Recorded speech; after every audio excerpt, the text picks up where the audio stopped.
Hello and welcome to another episode of Talking Politics here at The Hindu with me, Nistula Hebbar, where we unpack the news making the headlines in domestic politics. This time next week, that is Friday, 22nd July, India will have elected its new president.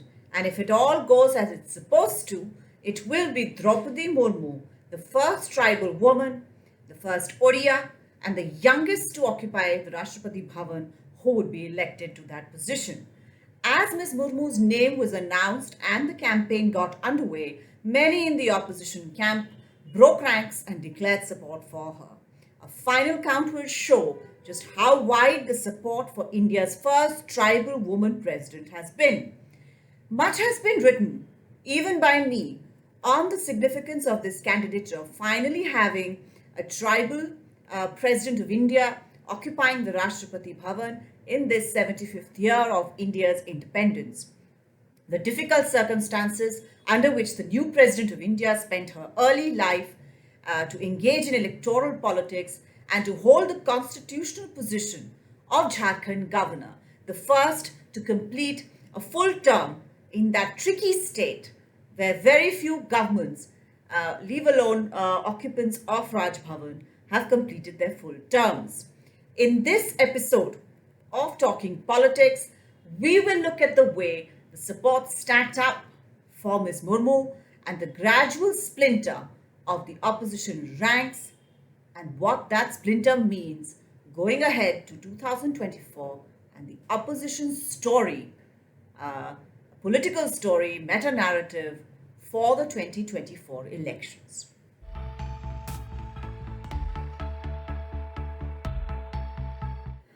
Well, Ms. Murmu is the NDA's presidential candidate, and as such, she has been counting on the support of the alliance in its totality and parties which have been friendly towards the NDA to see her through this election. Let's go into how some of the numbers stack up. This is a little complicated, so bear with me here. Even I get a little confused and stagger around a bit with it. So just have some patience when I read out some of these numbers.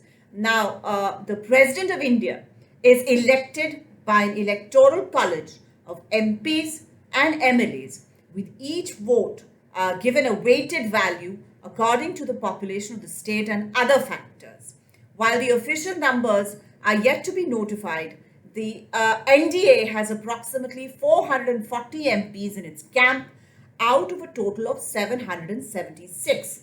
This constitutes a vote value of 3,08,000 out of a total of 5,25,706 approximately votes, the total electoral college of MPs.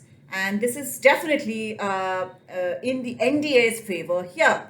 The rest of the votes, the rest is a sum of the vote values that MLAs of the NDA have in different states. This is almost 20,000 less than the majority mark.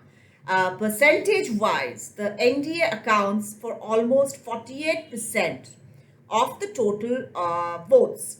A candidate needs to secure one vote more than the half of the total number of vote values to win in these elections. It means that to win the presidential elections, a candidate will have to ensure a total vote value of 5,43,216 votes in his or her favor. At the outset, Ms. Murmu was 20,000 votes short.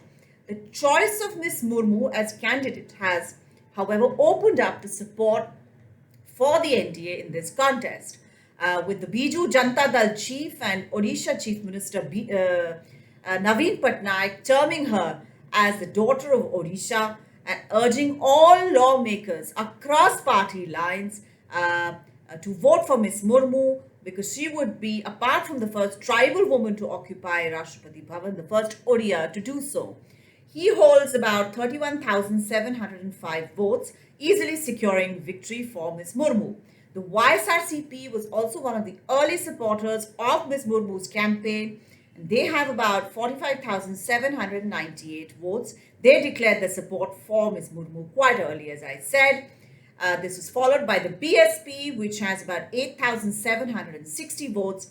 Then the Shiv Sena, after a threat of revolt by its Lok Sabha MPs, with 25,763 votes, also openly declared support for Ms. Murmu. Shiv Sena was one of the pillars of the opposition camp, and therefore their desertion of that camp to come into this NDA camp to support Ms. Murmu's candidature was a big victory for the government. Parties like the Telugu Desam Party, the Janata Dal S also declared support. The Jharkhand Mukti Morcha, which was again a pillar of the opposition camp, the Jharkhand Mukti Morcha is in government in an alliance with the Congress party in Jharkhand. It was a party that has been set up to fulfill the aspirations of tribals. They first found itself in the opposition camp, but after Ms. Murmu's declaration as candidate, they switched their preference to her. There was no way that the JMM would vote against a tribal candidate to the post of President of India. The fact is, the Shiv Sena and the JMM switch and the creeping acquisition of votes from neutral and opposition parties has been a big feature of this presidential election. The Shiv Sena, possibly because it wanted to prevent a rebellion in its legislative party in the Lok Sabha, because there was a meeting last week where Lok Sabha MPs who had attended their meeting were 12 or 13 out of the 19 Lok Sabha MPs of the Shiv Sena spoke in favor of Ms. Murmu's candidature, said that the Shiv Sena should not be found on the wrong side of history. They should vote for a tribal president. And Sena Chief Uddhav Thackeray felt that in order to prevent a split in his legislative party in the Lok Sabha, it was better to declare an open support. The JMM also did not want to find itself on the wrong side of history. When Ms. Murmu visited Jharkhand, she was warmly received both by JMM founder Shibu Soren and Jharkhand Chief Minister Hemant Soren, all of them Santals. They warmly received Ms. Murmu, and it was only a matter of time before they too came out and declared support for Ms. Murmu. This illustrates the genius of the NDA's choice of candidate. Now, from the beginning, the opposition had been projecting that the presidential polls was not about individuals, it was a battle of ideologies in which the outcome of the election was not as important as the political point of a united opposition in the face of a dominant BJP. While it framed the concept in an apt sort of meta-narrative, its choice of candidate did not inspire and made it easy for allies to desert the field.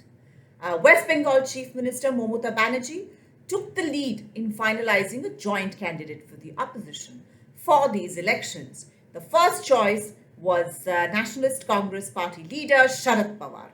He declined to fight. The same was the case with the other two choices, Farooq Abdullah, the chairman of the National Conference of Kashmir, and Gopal Krishna Gandhi, former governor. They both said that they were mindful of the honor of being considered, but they did not want to contest. Finally, Trinamool Congress Vice President, former Finance Minister Yashwant Sinha, at 84 years, stepped up to the plate to contest the polls. The deserted field, however, did not do any favors to his campaign. The fact that for the first time ever, a tribal woman candidate with the chance of being elected president was in the fray, someone who came up the hard way, was too powerful an idea for any united show of the opposition to continue. And its choice of candidate, again, lacked the similar political imagination that had been demonstrated by the NDA. Only the Telangana Rashtra Samiti decided to throw in its lot with the opposition candidate and gave a rousing reception to Mr. Sinha in Hyderabad. For the opposition, it would be easy to say that the numbers stacked the way that they were, the outcome was a foregone conclusion. But the presidential poll was also an opportunity for the opposition to set a story in place, of ideas on which the BJP could be combated. Neither their candidate nor the desertion of parties from their fold to the NDA's presidential candidate has helped this endeavor. On the way to the 2024 polls, the opposition clearly needs a better story at the national level. This is all I have for you this week. Thank you for watching.